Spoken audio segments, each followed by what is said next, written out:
предаването тази събота и неделя водещата Диана Любенова посреща скъпа гостенка. Добре дошла на Енджи Касабие. Добре дошла за вас и благодаря, че ми гостувам с тебе, Диана. Аз само не разбрах, Енджи ли е на гости на Диана или Диана на гости на Енджи? Добре дошла за вас и благодаря, че ми гостувам с тебе, Диана. На мен това гостуване много ми напомни на едно друго. Страх ли те от думата развод? Трябва да ти кажа, като земна зодия, разположена съм явно към брак.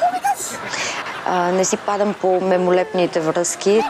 За разлика от Мария, на Енджи български език ни е роден, което до някъде я оправдава.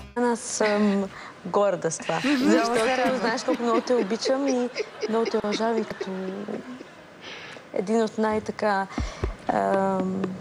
Айде бе! знаменители на България.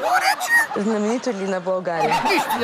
Знаменито ли в България с лопата да ги ринеш? А най-забавни са тези, които още учат български. Ще бъде шетра. Ще бъде шетра. Добре дошла на Енджи, че гостувахме с нея и благодаря за вас, господари на ефира. Добре дошла за вас и благодаря, че ми гостувам с тебе, Диана. Слушайте си, чувам грешни неща. Добре дошла, Мария, и добре заварила. И благодаря на знаменитолите!